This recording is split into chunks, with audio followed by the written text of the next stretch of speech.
Hello, everyone. I'm Ohad Kadan, Dean of the W.P. Carey School of Business, and I'm excited to see you for another incredible Economic Club of Phoenix webinar. Today, we are honoring the 26th Annual Spirit of Enterprise Award winner.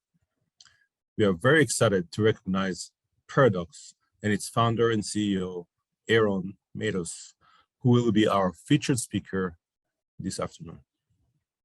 The Spirit of Enterprise Award is Arizona's premier celebration of entrepreneurship. For more than 2 decades, the W.P. Carey School has recognized businesses that positively impact our economy while exhibiting ethics, energy, and excellence in entrepreneurship. This year's business is a wonderful example of this ethos. A couple of routine housekeeping items to cover before we start.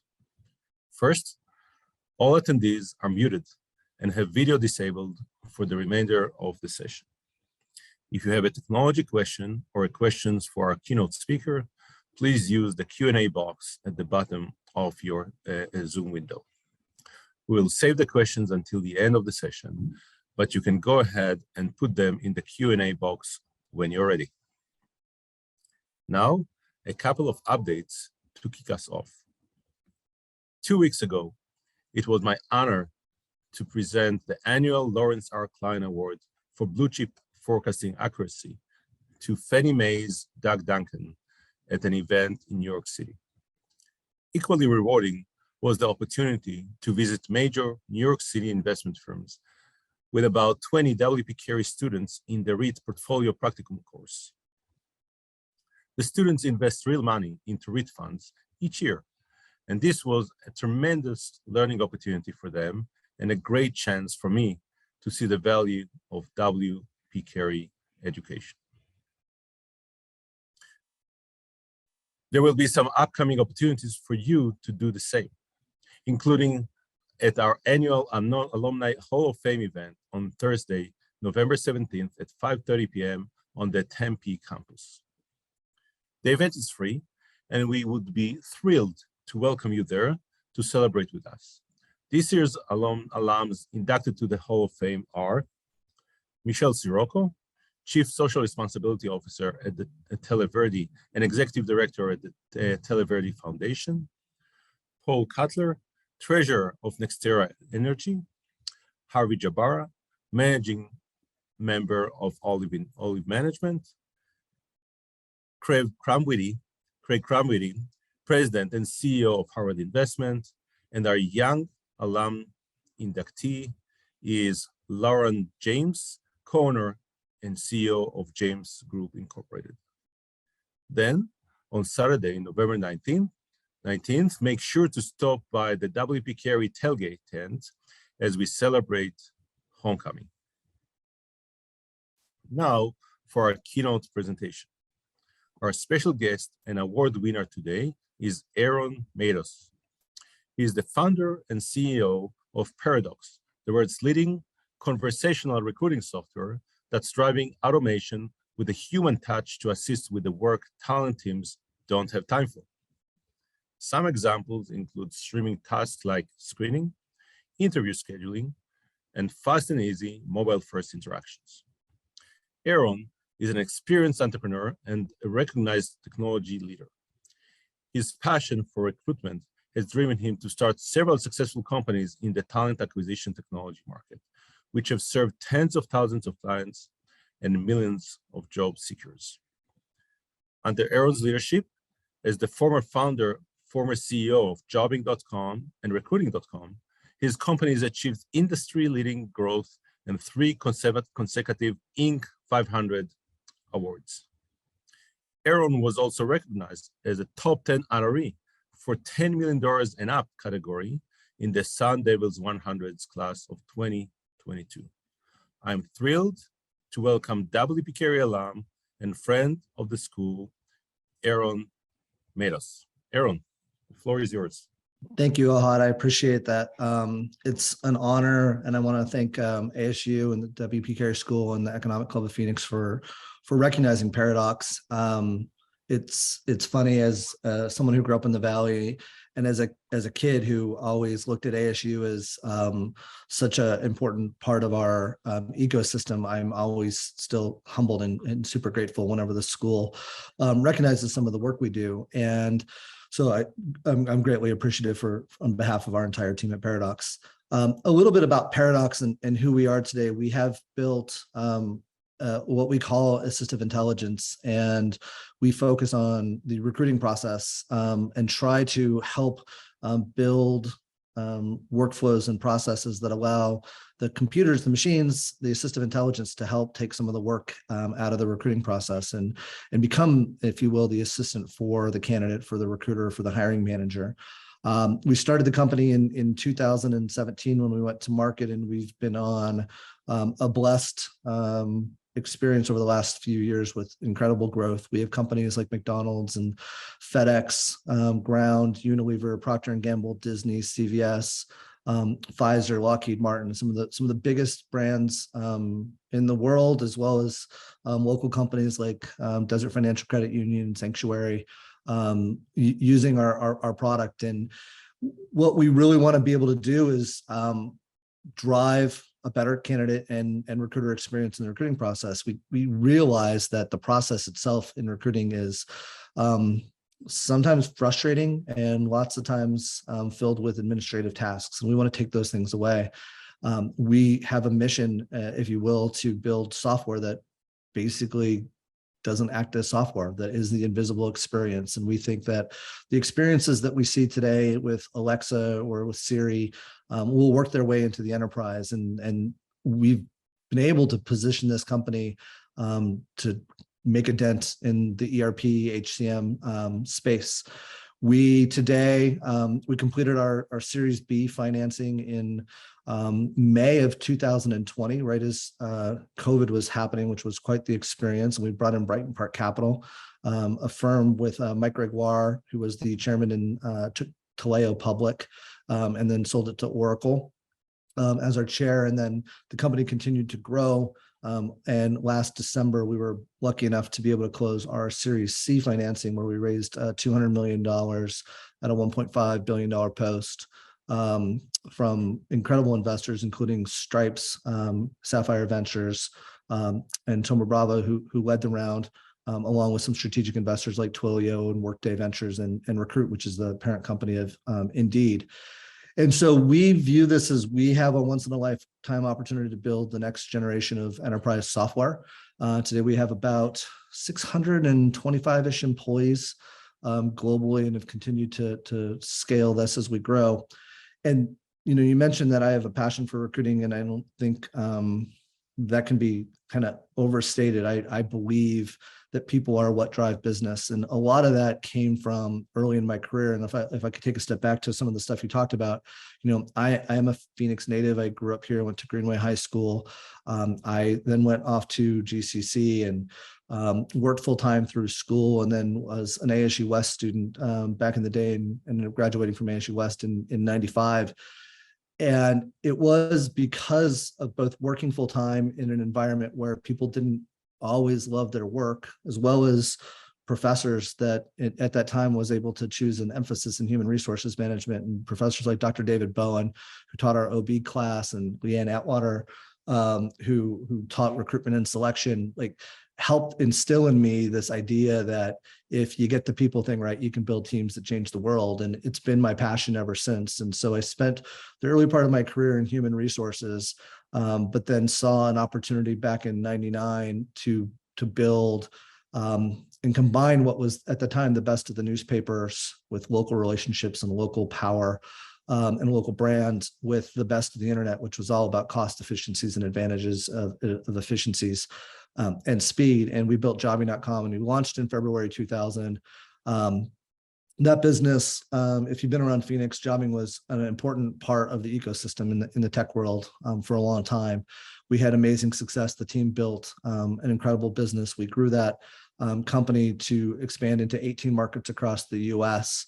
As an entrepreneur, you get some things right, you get some things wrong. And one of the things that we got wrong was, I call it, we won the bad timing award when we overexpanded from 6 to 18 markets in 07, 08, right into the teeth of the great financial crisis. And We were not able at that time to get capital to continue the expansion. And we, if we would have chosen to expand a year earlier, we would have been to break even in our markets. And if we did it a year later, we never would have stepped on the gas into the recession. But we tried to plow through it, and our team did the best they could, but we ended up needing to shrink the company. And we shrunk the company and evolved it into what then became recruiting.com as a software company. And we realized that the software business model was much stronger than the marketplace job board model, and launched that company in 2012. And although we built a nice business around recruiting.com, it was never going to change the world. And we did an R&D project, which is something that I talk a lot about. Like, we had something that was fine, but we wanted to build something that would impact a lot more. And that R&D project, we put about 30% of the company in a project to see if we could create the next thing. And out of it came conversations and conversational AI at the end of 2016. And we took that to market in 17. And it has been, in many ways, you talk about it as a serial entrepreneur. It's kind of funny. In my head, it's one long journey. It's one long journey with the same mission, the same passion around recruiting, the same types of clients. What's changed is the technology has changed, the products have changed, the companies have changed in many ways because go-to-market is different. And the products that we've served in the customer base has been different.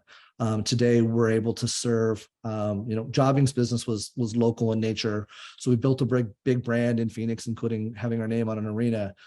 Today, we're an enterprise software company, and it's a global in scale. We've got offices around the world, in the UK, in Israel, in Da Nang, in Ho Chi Minh City, in Vietnam. We've got teams in Australia, and 30% plus of our revenue is coming from an international side. So today, it's not about being big in Phoenix. It's about being the best enterprise software company we can.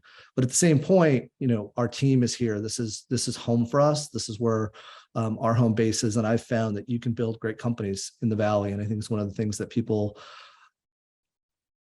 have struggled with over the last 20 years. I've watched as software companies have started, and Arizona's ecosystem was small back in the early 2000s. And companies like WebPT and Infusionsoft and GoDaddy and others and LifeLock have really built an ecosystem here, and we're able to take advantage of that. So one of the things we talk about internally is this is home. Arizona, the Valley, is home for us. We want to build Arizona's next great software company, and we think we have an opportunity to do that. Entrepreneurship, the idea of the spirit of innovation, spirit of excellence. I mean, entrepreneurship is hard. It's something where entrepreneurs have to have a passion and a commitment to changing, and changing the world in some way. They have to have an idea for a product that's going to do something in a better way, and you've got to go figure out a way to create it. There are a million ups and downs throughout the process, but it's also incredibly rewarding to get to work with great teams, solving big problems and rolling up your sleeves. COVID has made things incredibly hard in the ecosystem. We work with some of the biggest companies in the world and watch them recruit, and the world has changed a lot in the last few years. But the market's coming back in an interesting way for work. At the same point, the economy might be going into another type of spin in the next few years, so we'll see where things go. But I'm thankful for this. I think I'll turn it up to Q&A here. But again, I thank you for the recognition for what our company has done. We've got a lot of great people who work really hard and are passionate about this, and so I appreciate it. Thank you, Aaron. So let's move to the Q&A portion of the presentation, and I'll start with a question. So you mentioned Arizona and that you want to build Arizona's next great software company. Just what drives this ambition? What do you care about Arizona and Phoenix? I mean, I think that, part of it, people ask me all the time of why I think Arizona is important. And in many ways, I think Paradox represents Arizona values. And what I mean by that is I say all the time, like, we're a company that has Silicon Valley ambitions with Midwest values. And this city is a place where people have come to from internal migration all around the country comes to Phoenix. And so it's this diverse ecosystem. But at the same point, we're a new city. We are still evolving. This city is yet to become, and in many ways, the idea of a phoenix rising from the ashes when we go through ups and downs is something that it resonates with me.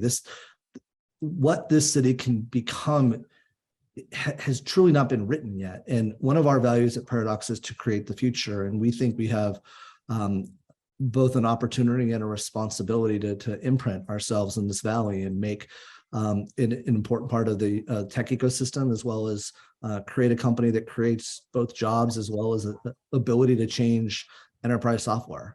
And there's been good companies in this valley, but we haven't had the success of a Silicon Valley or even the Silicon Slopes up in Utah or Seattle. And I think that can change. The opportunity is ripe. That's great. So, okay, so we have Arizona, and then you mentioned different locations around the world where you are operating. And can you talk a little bit about these locations? And I'm originally from Israel. You mentioned Israel. I'm just curious about that part too. Especially about the entrepreneurship innovation scene in Israel and how you compare it to what's going on here in Arizona. Yeah. Israel, we got to Tel Aviv with an acquisition of a company called Spets, which was a conversational AI product built by some entrepreneurs in Tel Aviv. And once we found them, it was interesting that we found people who I would call kindred spirits to us. They had the same passion and the same view that technology will take away some of the administrative tasks. And it's a growing ecosystem that, has incredible global focus. It's one of the things we liked about Tel Aviv. As I've experienced business around the globe, it is so apparent to me and obvious to me that most Americans, and at least for sure us in Arizona, are pretty myopic locally.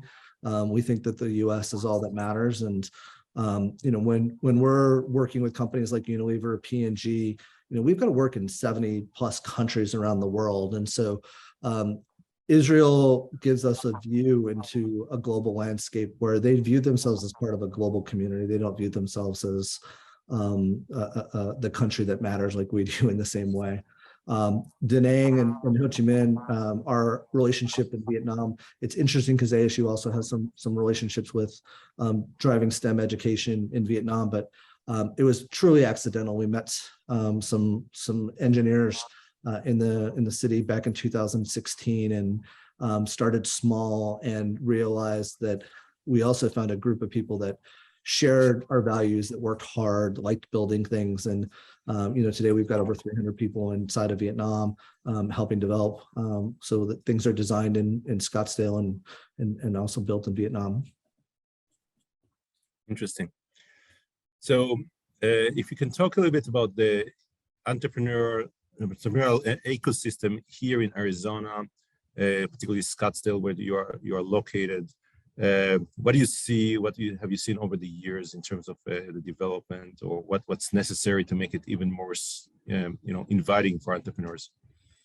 I mean, the ecosystem's evolved a lot. Back in the early 2000s, there was the Arizona Internet Professionals Association, AZIPA, and that's evolved through the years. We've had successful companies go from, startup to success.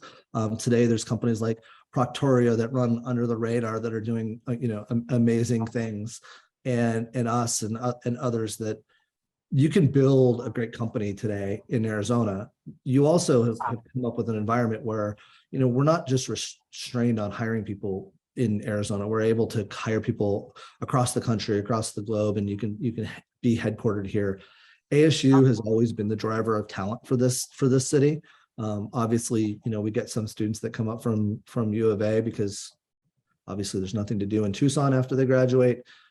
So they come to Phoenix so we can continue to grow that way. But I have to have the U of A dig, sorry. The ability to have that talent ecosystem here, it's just been interesting to me. You can be a big fish in a small pond, but this pond keeps getting bigger. The one thing that's been missing for a long time was funding, and between the work that Jack Selby's been doing with Envision, there's now funding opportunities inside of the state. So, Series A companies can continue to get funded. And I think the next 10 years are going to be really interesting for entrepreneurship because I think there are a lot of great companies that are going to get built. Yeah. So you touched on these two issues. One is, is it still something missing here compared to Silicon Valley or the East Coast hubs of entrepreneurship? And the other one is capital, right? We kind of, I hear a lot about, yeah, we have the entrepreneurs, but we don't have the capital here. The capital is coming from the Valley and other places. What are your thoughts about that? Venture capital in particular. Yeah, I mean, look, I think that the thing that's missing here is just at bats.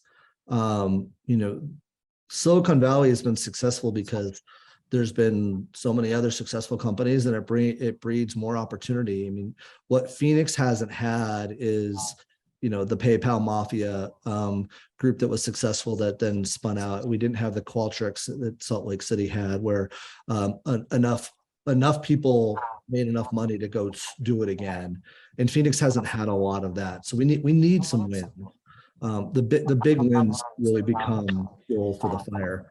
The capital thing is one where I struggle with. If you build a great company, you can find money. And whether they're wiring it from a bank down the street or they're buying it from a bank in a fund in Boston or New York or Silicon Valley, it doesn't matter. I've raised over $400 million in my career, and those firms have been all over the place. It hasn't been local, but that's not the issue. Build a great company, and money will find you. It is that simple. That's great. Sorry. So you touched on some of the challenges that entrepreneurs face. What is your recommendation that you have for aspiring entrepreneurs for navigating the ups and downs of entrepreneurship or making an idea a reality? What inspires you to preserve or to persevere during setbacks? You got to be a little crazy, honestly, to be an entrepreneur. You have to have. I used to joke that you have to be naive enough to believe that you can change the world. Today, I'm no longer naive. I just I don't know why I would do anything else. Like I want to make a dent, and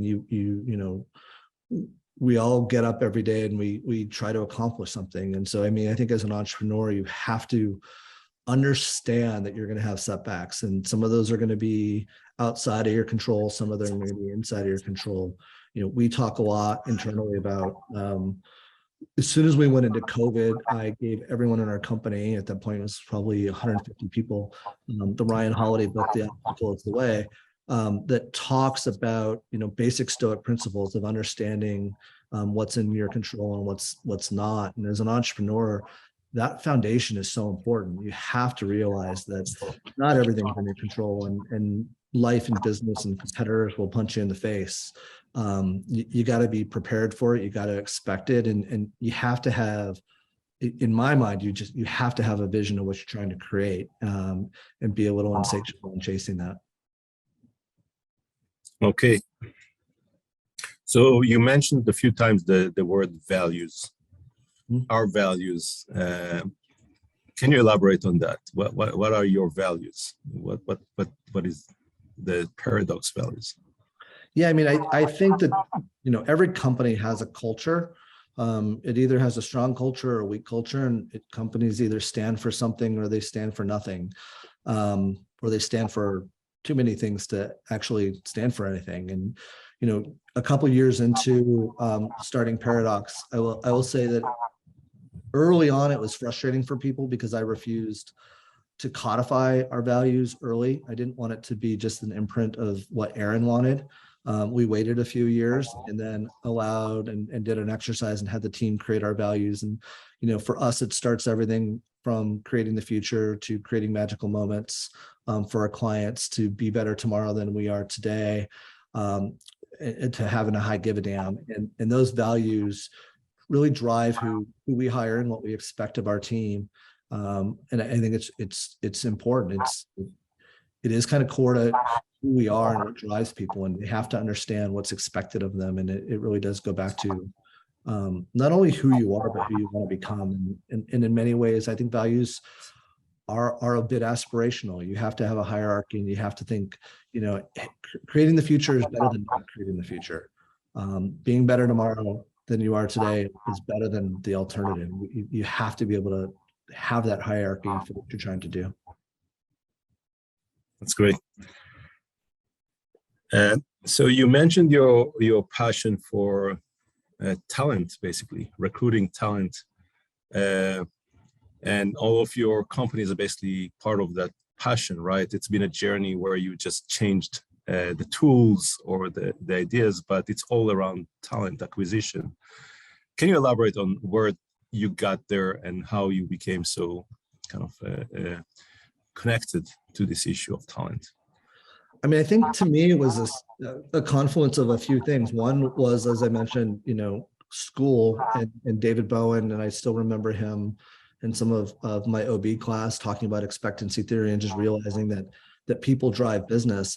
But at the same time, I was lucky enough to read authors like Warren Bennis and Tom Peters when he wrote In Search of Excellence. And what you realize when you read them is teams are all made of people and businesses are all made of people. I like to say recruiting is a people game. I also I believe that business is a people game. And I think the hardest part of running a business is getting a group of people to align around a mission and do work that aligns. Pricing a product isn't that hard. Sometimes making a product isn't that hard. Making the right product is really hard, and getting people to do that. I do laugh when I was 22 or 23 years old. I read Stephen Covey's 7 Habits of Highly Effective People, and one of his chapters is called Begin with the End in Mind. And as a 22-year-old, I wrote that by the time I was 35 years old, I wanted to be a CEO and a successful industry leader with an employee group that loves what they do. That's probably naive of a 22, 23-year-old. I was also wrong that 35 is not the end in mind, because it definitely continues after that. But the idea of having an employee group that loves what they do is core to me then, it's core to me now. And the way I've lived my life is I not only get to help the clients with that, I get to help Unilever and Disney and FedEx Ground and Darden drive that in their companies, but I also get to experiment and build it in my own. So it's been a good ride for me. That's great. So can we speak a little bit more about Paradox? I mean, the idea is basically to automate trivial tasks, right? And was there any aha moment for you, and a moment when you said that's really is important? Because the idea is just to do things that use a machine to do things that the human is doing normally, right? Yep. And can you describe basically the business idea that led to the creation of Paradox? Yeah, I mean, the fundamental way that we do that is through conversational AI, which is, the assistant. We like to call it assistive intelligence. The assistant helping the person through voice or through text in a natural language kind of way. And so through chat, asking your assistant to do work for you, and for our companies, it involves everything from, you can drive into a McDonald's drive-through and text a phone number, and Olivia, our assistant at McDonald's, will have a conversation with you and ask your name and actually screen you and then schedule an interview with you all before you get your food and check out. And we help McDonald's take their time to fill roll from 14 days to under 3. It's a huge impact on the business results. And so by speeding up the process through conversation, it just has, I think it creates a better candidate experience, and it allows for a faster experience. And that's continued to scale. Today, when we started the product with what I'll call as point solutions that did specific tasks, whether that's scheduling or answering questions. Today, we've built it into a full end-to-end conversational ATS system that is, working for companies like McDonald's and Darden and Lowe's at scale. And so that opportunity to kind of reinvent the industry has been fun. That's interesting. And so it's currently for hourly employees, or are you going to it sounds like it's mostly for hourly employees, or are you thinking also to go beyond that to more to other types of employees? It's different. We serve both hourly and professional. And in hourly, it's easier to automate the process. It's a simpler task. And professional, our professional includes companies like Disney and Unilever and Lockheed and Pfizer and Procter and Gamble. That the professional environment is how do we help the recruiter? And so our scheduling tool, answering questions for the candidates. We work just as well on the professional. It's just a different environment. Okay. And in terms of the natural question that comes up is are you what's the competition is doing? So who are you competing with? What's their ideas, and why your solution is better than the others? Yeah, I mean the market itself is interesting. You know, there's old school enterprise ATSs that are owned by Oracle or SAP or Workday. There's kind of the 2.0 ATSs like Smart Recruiters and ISMs, and then there's a new breed of innovation led companies. I mean, I think we're in the new breed of innovation, but we've kind of broken out and become the largest of them. And so, you know, in many ways we're competing against some of the legacy systems, but in many ways we're competing against people. You know, we're replacing the work that people do and the tasks that people do. And so, you know, we like to think that, you know, in the last decade, people outsourced to people, and I think in the next decade they'll outsource to software. And so the evolution of the competitive market is evolving. 5 years ago when we launched, we had a handful of competitors. Most of them don't matter anymore. It's really become the larger systems today. At the same point, the larger systems are also our friends. Workday invested in our Series C. So, you know, the market of enterprise software is a little bit of what I call co-opetition. You work together on one hand and you compete against each other on the other hand. Okay. Another question coming. Since you mentioned Arizona is somewhat myopic in regard to doing business globally, how can local executives and companies change their vision and mission? So what can Arizona do better on a global to become more global? I mean, I think that one's pretty self-evident of, you know, we need to build products and services that serve globally. I mean, I think, you know, if there was a critique I would give to Arizona and Arizona entrepreneurs, there's many times that it's a little bit small ball thinking. And I've seen that with different investors that have been here through the years. You know, Silicon Valley, for good or for bad, wants to build companies that impact the world and make change. And so that entrepreneurship and innovation takes big risks. And I think one of the things that sometimes happens in Arizona is we're not as big a risk takers. And I think some of that isn't in the DNA of Phoenix. People come here for, you know, lots of reasons, but it's not always to go change the world. And I think to become global and to become a bigger impact, we need people who want to take big bets and who are not afraid of big visions and taking big risks. I actually think that it's easier to find money when you are willing to take a big risk, because there's a bigger opportunity, a bigger TAM to go after. And so it's something that I think Arizona is going to evolve into. I think you see more and more of that happening. Okay. So you grew up here, you went to school here, you left and came back. Obviously, there's something you like here in Arizona. What is it that you like about Arizona, about the Phoenix region, about this community? You know, what brings you here? Why are you developing your businesses here? Yeah, I mean, I left for work and I came back because it's home. You know, I think I love Arizona for all the reasons that people move here. I mean, we've got great weather. We don't have any natural disasters. We have a diverse group of people that come here. It's got a great way of life. It's a big city, but it still has some small city charms.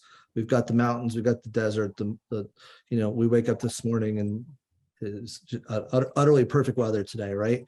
At the same point, you know, to me, it is as much about how do I build a business and can I educate my family and my kids here? And, you know, the school system here are still solid. I think there's a great opportunity to educate my kids. I think there's a great opportunity to grow my business here because the talent and the ecosystem is strong. And so, you know, whether it's my work that I've done in the past with GPEC or others, like, California has a lot wrong with it. And I think there's going to be a continued growth opportunity in Arizona that it shouldn't slow down. We figured out the weather thing. We got to make sure we solve the water thing. But Arizona's, I'm bullish on Arizona in the long run. Great. I'm new to Arizona and I subscribe to everything that you said, including the weather today.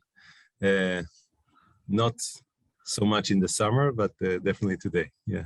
Well, that's why we have Sholo and Payson and Prescott and Flagstaff. Okay, agreed. One more question from the audience. Entry-level recruiting has evolved rapidly with technology. How much do you expect professional level recruiting to be impacted by technology versus traditional networks and recruiters? I mean, I think technology has been marching away and doing work that people do on tasks forever. That started in manual, it's just moving into quote, quote, white collar work. And it's going to continue. There's no slowing down of that. Our vision is we think the technology will help people spend more time with people, not software. And that idea of, I think great recruiting is still about people making decisions.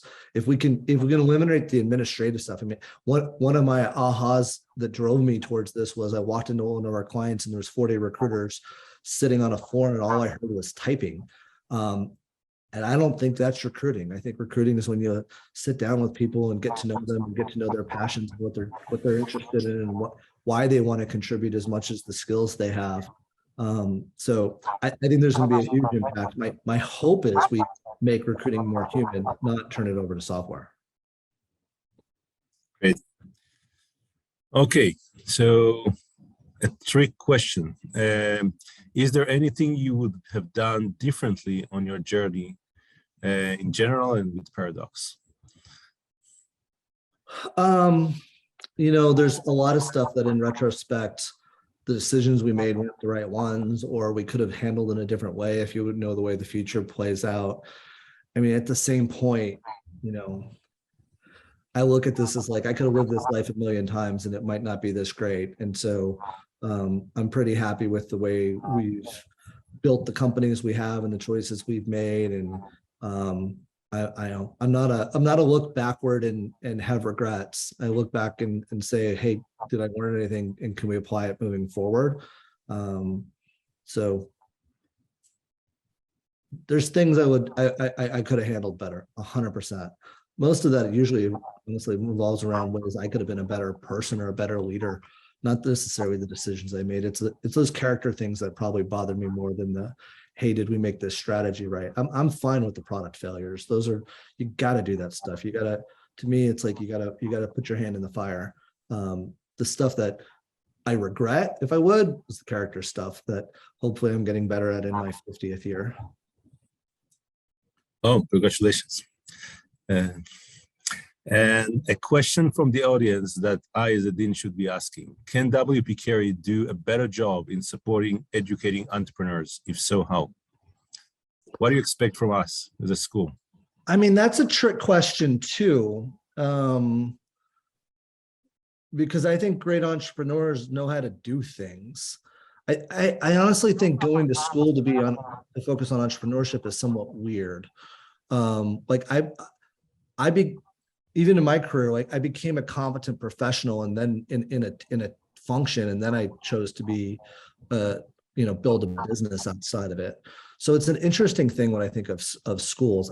In many ways, I'd almost try to say, how does the school support professionals in entrepreneurship, not just early career students who want to be entrepreneurs? How do we build the entrepreneurship inside of corporations and organizations? And when I define entrepreneurship there, it's, how do we build new products and new services that solve a new market problem, rather than just, in many ways, entrepreneurship in the last decade or so has become sometimes just cool and people want to do it rather than, they want to blog about it, or they want to take pictures about it, they want to go to the meetups. I want to see people build stuff. I want to see people create new products. I want to see people build companies. That's great. I'm taking notes. And last question. For the students and the aspiring entrepreneurs who are watching us today, what's your best advice? What's your advice as a very experienced entrepreneur for them for their journey? I mean, the best advice, some of that's hard. I mean, partly is just probably just trust yourself, and take a step. You got to step forward. If anything, I think the last generation has, because of FOMO and too many opportunities, they're afraid to pick a point on the map or pick a star they want to chase after. You know, to me, it's like, set out a vision, write it down, say you want to go accomplish it. You can change your mind, but don't be afraid to go forward, and you don't need anyone else's approval. Truly just be passionate about where you're going and take a step. And to me, that's the fun part of life. That's great. Aaron, congratulations, and Thank you. Thanks very much for being with us. Thank you so much. Appreciate it. Very proud of your success. Thank you. Yeah. Okay, so a few concluding remarks. Once again, please join me in congratulating Aaron Matos and Paradox as our 2022 Spirit of Enterprise Award recipient. And thank you everyone for joining us today. Don't miss the longest running, most trusted economic forecasting event in the Valley, presented by the W.P. Carey School of Business, Department of Economics, and sponsored by PNC Bank. Our 59th annual economic forecast luncheon is taking place in person at the Sheraton Phoenix downtown and virtually via Zoom on Wednesday, November 16th. Our featured keynote speaker is Christopher Waller, member of the Board of Governors of the Federal Reserve System. Then, after the holidays, we'll be announcing our spring lineup of speaking events. Keep an eye on the ECP webpage for more information. Thank you again for attending today's session. You help to make ECP the premier business speaker series in the Valley. See you after the holidays.